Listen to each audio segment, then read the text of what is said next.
Napoleón Bonaparte nació el 15 de agosto de 1769 en Córcega, una isla que había pasado de manos italianas a francesas justo antes de su nacimiento. Aunque su familia era de origen noble, vivían en la pobreza. De hecho, Napoleón creció escuchando a su madre, Leticia Ramolino, recordarle que eran nobles sin fortuna. Esta mezcla de nobleza y precariedad marcaría su carácter, impulsándolo a demostrar su valía desde joven.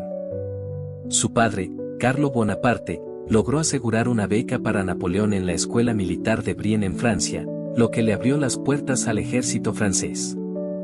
Desde pequeño, Napoleón destacó por su inteligencia y ambición. Se dice que a menudo pasaba horas en la biblioteca leyendo sobre estrategias militares y estudiando batallas históricas. A los 16 años, Napoleón fue ascendido a teniente y asignado al ejército francés. En 1789, estalla la Revolución Francesa, y Napoleón ve en ella una oportunidad para ascender. Durante esta época, el ejército estaba en caos, y muchos oficiales de alto rango habían sido ejecutados o exiliados. Esto permitió a jóvenes oficiales, como él, avanzar rápidamente. En 1793, durante la batalla de Tolón, Napoleón demostró sus habilidades tácticas y logró retomar la ciudad de manos de las tropas realistas apoyadas por británicos. Como recompensa, fue ascendido a general de brigada con solo 24 años. Poco después de sus primeras victorias, Napoleón conoció a Josefina de Beauharnais, una viuda con 2 hijos y una famosa reputación en París. Él quedó fascinado por su elegancia y misterio, y la persiguió sin descanso hasta que ella aceptó casarse con él en 1796. A partir de ahí, Napoleón le escribía cartas apasionadas desde el campo de batalla. En ellas, le confesaba su amor, su deseo ardiente y hasta sus celos por los rumores de infidelidad. Las cartas revelan una obsesión amorosa y una vulnerabilidad poco vista en el futuro emperador. «No puedo vivir sin ti, no puedo soportar estar lejos de ti», le escribía. Tras casarse con Josefina, Napoleón fue asignado a la campaña de Italia. Esta campaña es recordada como uno de sus mayores éxitos, donde Napoleón consolidó su reputación como estratega brillante. Con un ejército pobre y mal equipado, venció a las tropas austriacas en varias batallas, utilizando tácticas innovadoras de movilidad y velocidad. Esta campaña no solo lo convirtió en un héroe nacional, sino que también le permitió enriquecerse, saqueó ciudades y llevó el botín a Francia, lo que financió sus futuras campañas y solidificó su estatus en la política francesa. En 1798, Napoleón lideró una expedición a Egipto con el objetivo de cortar la ruta británica hacia la India y, de paso, construir su propio imperio. Esta campaña es conocida por su combinación de éxitos militares y desastres, como la derrota de su flota en la Batalla del Nilo.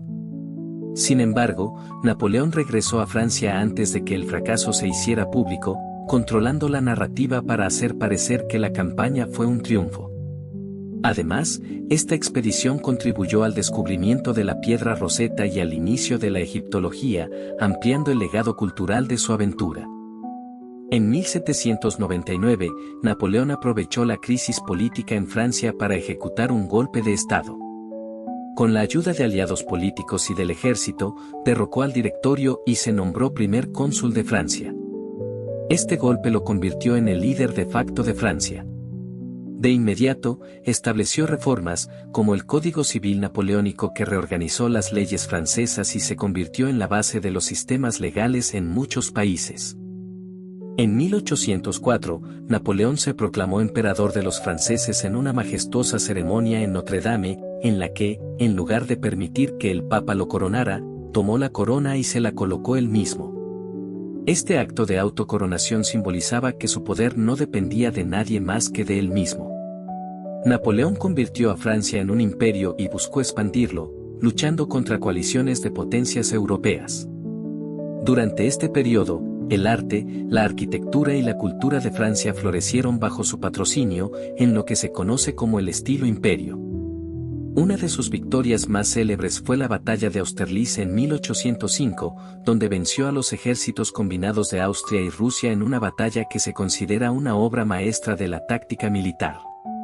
Austerlitz consolidó a Napoleón como el líder militar indiscutible de Europa y extendió su dominio a varios países. Esta victoria le permitió reorganizar el continente a su gusto, creando reinos bajo el mando de sus hermanos y aliados. Aunque amaba profundamente a Josefina, Napoleón necesitaba asegurar un heredero, y ella no podía darle hijos. En 1810, en una ceremonia triste y solemne, se divorció de ella. Poco después, se casó con María Luisa de Austria, una princesa de la nobleza europea, quien le dio un hijo, conocido como el Rey de Roma. A pesar de su nuevo matrimonio, Napoleón siempre recordaría a Josefina como su verdadero amor. En 1812, Napoleón cometió uno de sus mayores errores, invadir Rusia. Inicialmente planeaba una campaña rápida, pero las tropas rusas se retiraban constantemente, quemando pueblos y alimentos para evitar que el ejército francés pudiera aprovisionarse. Cuando Napoleón llegó a Moscú, la ciudad estaba en llamas, dejándolo sin refugio ni suministros. Obligado a retirarse en pleno invierno, su ejército fue diezmado por el frío, la falta de comida y los ataques rusos. Solo una fracción de su ejército sobrevivió, marcando el principio de su declive. Después de la desastrosa campaña de Rusia, una coalición de países europeos, liderada por Reino Unido, Rusia, Austria y Prusia, se unió para derrotar a Napoleón. En 1814, tras una serie de derrotas, Napoleón fue obligado a abdicar y exiliarse en la isla de Elba, cerca de Italia. Aunque parecía un final trágico, Napoleón no estaba dispuesto a rendirse. En 1815, Napoleón escapó de Elba y regresó a Francia. Con el apoyo de sus antiguos soldados, retomó el poder y comenzó un nuevo gobierno de 100 días. Sin embargo, sus enemigos rápidamente formaron una nueva coalición. En Waterloo, Napoleón fue derrotado por las tropas británicas y prusianas, lideradas por el duque de Wellington. Esta derrota puso fin a su sueño de reconquistar Europa. Napoleón fue capturado y enviado al exilio en la isla de Santa Elena, en medio del Atlántico, donde vivió sus últimos años bajo estricta vigilancia. Murió en 1821, a los 51 años, posiblemente de cáncer de estómago, aunque algunos creen que fue envenenado. Sus últimas palabras, Francia, ejército, Josefina, revelaron que nunca dejó de amar ni a su país ni a su primer amor.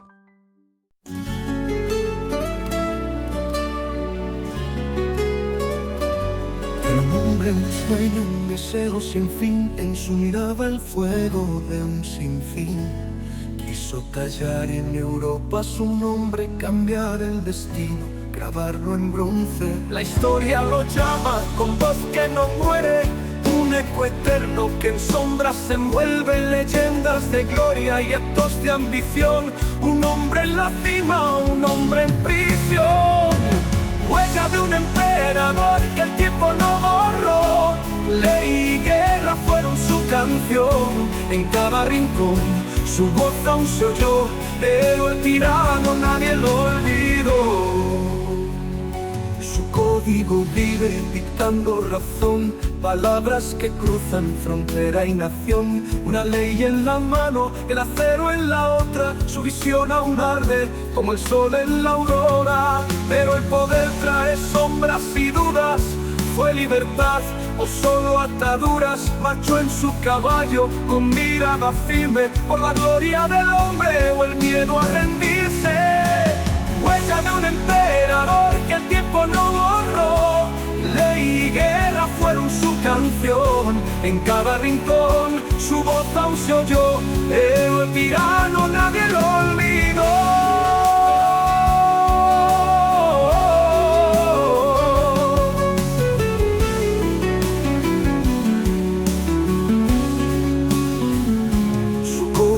Vive dictando razón, palabras que cruzan frontera y nación. Una ley en la mano, el acero en la otra, su visión aún arde como el sol en la aurora.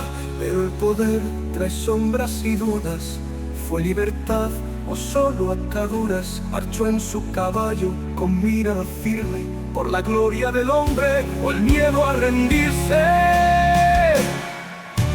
Huella de un emperador que el tiempo no borró, ley canción en cada rincón. Su voz aún se oyó, pero tirano nadie lo olvidó. En el eco del tiempo su nombre resonda como una estrella que nunca se apaga. Napoleón,